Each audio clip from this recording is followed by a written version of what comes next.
अमित शाह जी की याददाश्त लगता है कमजोर हो गई है। वो दिन भूल गए वो, जब महबूबा मुफ्ती की पार्टी पीडीपी के साथ उन्होंने दो झंडे सामने रख के मोदी जी ने शपथ दिलाई थी, भारतीय जनता पार्टी और पीडीपी की।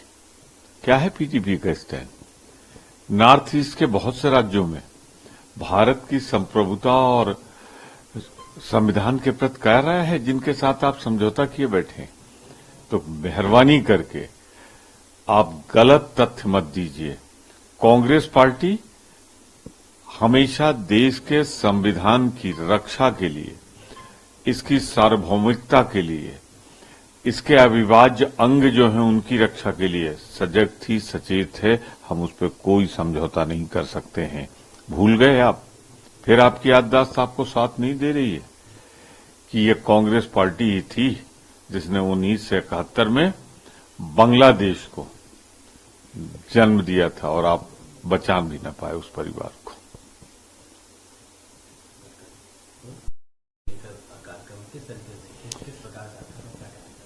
हमारा 2014 से अनुभव है कि जब से मोदी सरकार आई है, ये भारत के संविधान पे हमलावर है, संवैधानिक संस्थाओं को नष्ट कर रही है और इनका प्रयास था कि अगर 400 की संख्या आ जाए तो भारत का संविधान बदल देंगे, समाप्त कर देंगे।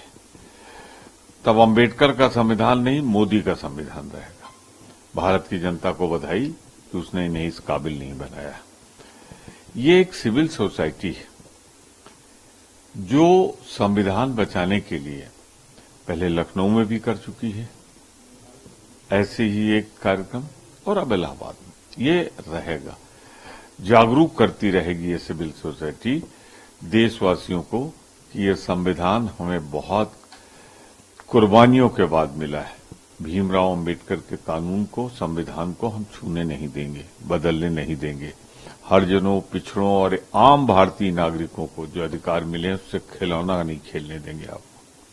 देखिए, पूरी तरीके से ये राहुल जी की जो यात्रा है प्रयागराज की, ये अपने खुद की, अपनी उनकी मातृभूमि धरती है, पूर्वजों की धरती है, यहाँ आ रहे हैं और यहाँ सिविल जो हमारी सोसाइटी है उस पूरी तरीके से उन्होंने ये कार्यक्रम आयोजित किया है और उसमें राहुल जी एक मुख्य वक्ता के रूप में या संविधान के संरक्षक के रूप में लड़ने वाले की भूमिका में रहेंगे और मैं समझता हूं कि उसमें शामिल हो रहे हैं और वो पूरी तरीके से समाज के अंदर काम करने वाले लोग, समाज के अंदर जो सिविल सोसाइटी के लोग हैं, जो काम करने वाले लोग हैं, उसमें शामिल हो रहे हैं।